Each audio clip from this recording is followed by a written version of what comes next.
Olá, sejam bem-vindos ao podcast Lobos Falantes. Aqui quem fala é Giovanni, estudante de terceiro ano, sexto semestre de publicidade.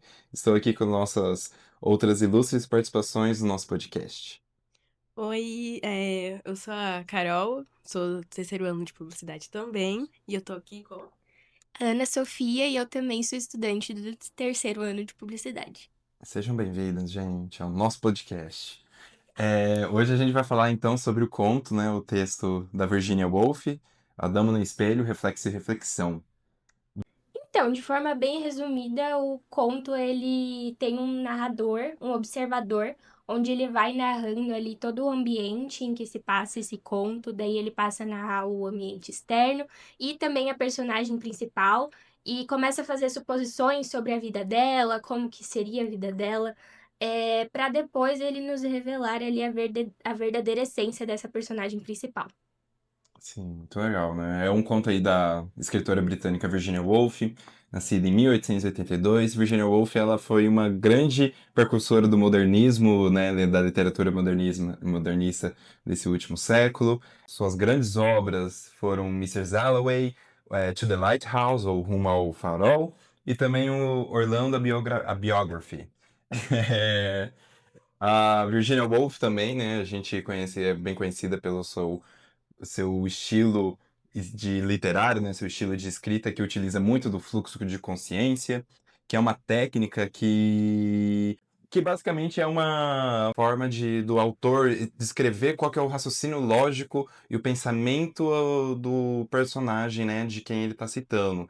É uma forma de esmiuçar bem, em detalhes, o que aquele personagem está pensando, como que ele chegou até tal pensamento. Quando a gente olha pro conto, é muito fácil de anotar isso, né? A forma com que ele vai detalhando, como que ela vai detalhando, né? Cada ponto, né? Como que a luz bate sobre a sala e ali desenvolve pequenas criaturas como grous, coroados, a forma com que ela vai detalhando o campo, né? Que se vê através do reflexo do espelho. A gente consegue ver como que ela trabalha muito nesses detalhes e vai trazendo essa complexidade, né, de pensamento dentro da literatura.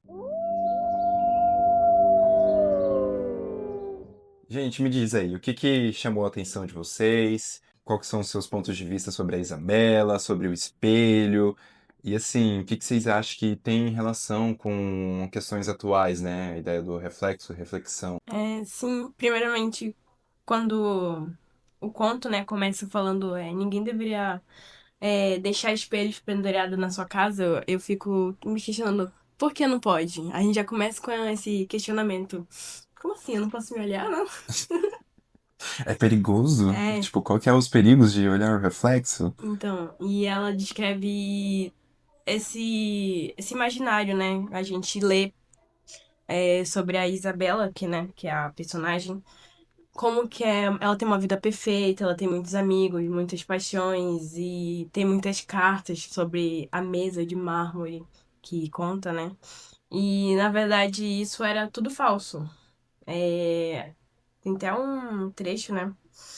Que fala no final que ela tava vazia, que não se importava com ninguém. Que ali estava a própria mulher, desnuda e em pé na luz impiedosa, e nada via. Isabela estava completamente vazia. Não tinha ideias, não tinha amigos, não se importava com ninguém. Sim, esse trecho, né? Você fala que Sim, tipo, foi tudo uma ilusão, tudo que o reflexo do espelho fez, né? Nada daquilo era real. Nada da imaginação desse mundo que esse espelho, o observador criou, não era real. E eu achei bem interessante isso. Eu também achei bem interessante essa questão, porque eu nunca tinha lido nada da Virginia Woolf, né? Então fui bem surpreendida com a escrita dela.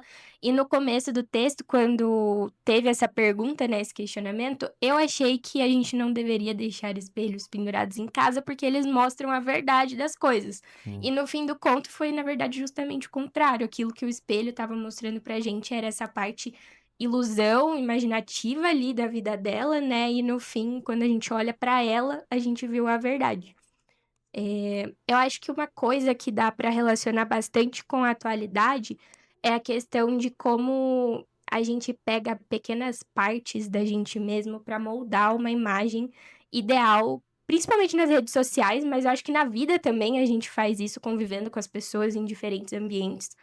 E, na verdade, aquilo ali é uma ilusão que a gente criou, basicamente, uma outra personalidade, assim, moldada, né? A gente cria um espelho, né, através das redes É, sociais. A gente usa eles exatamente. como espelho para poder estar trazendo essa imagem irreal e tal, ilusória e perfeccionista, né? Nossa. Sim, mostrar tudo aquilo que a gente quer, tipo assim, a forma que a gente quer que as pessoas vejam a gente e o que a gente quer que elas pensem da gente também. E eu pensei muito sobre isso conforme eu tava lendo o conto. Eu acho legal também a forma que a gente não pode se comparar com as outras pessoas, né? Igual o quesito reflexo do espelho, a gente se vê muito se comparando com as pessoas nas redes sociais e tal. Um episódio depois que eu li, né, eu lembrei do episódio do Black Mirror, que é a queda livre da terceira temporada, Uhum. episódio 1, que fala muito sobre essas curtidas que a gente vive. Ela vive pra ganhar curtida. E a pessoa só ganha na vida, só sobe, ganha trabalhos bons se ela tiver uma boa curtida, se tiver bons amigos e Tudo é tal. mediado, né, Isso. através da sua classificação nas redes Isso, sociais. aham. E a gente vê que ela acaba perdendo isso, ela acaba enlouquecendo. Então, esse conto da Virginia Woolf é bem atual.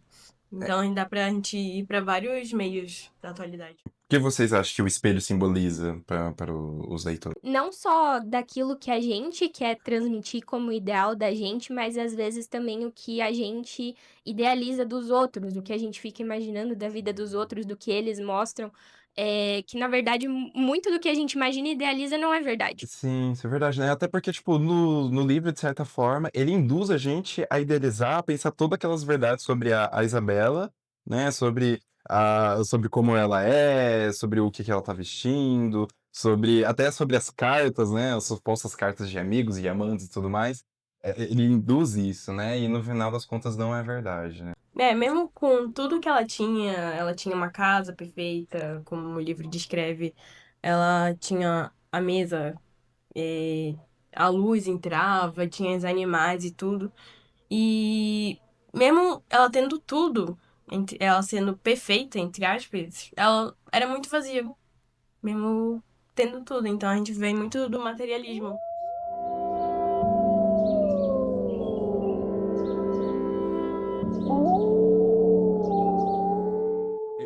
Na minha opinião, eu recomendo muitíssimo. Eu acho que foi uma das melhores leituras que eu tive, assim, recentemente. E, assim, eu sinto que, de certa forma, destravou uma coisa em mim, até no sentido de a forma com que ela vai narrando, me trouxe muito uma conexão. Eu acho que ele atinge qualquer tipo de pessoa, né? Qualquer tipo de pessoa. De certa forma, não é uma leitura leve, mas não é difícil. Você consegue ler, ele flui. É como se fosse um rio, né? Você começa a ler e ele vai, e desemboca numa lagoa. Para mim, particularmente, eu confesso que eu tive dificuldade para ler esse livro, mas no quesito é muito descritivo.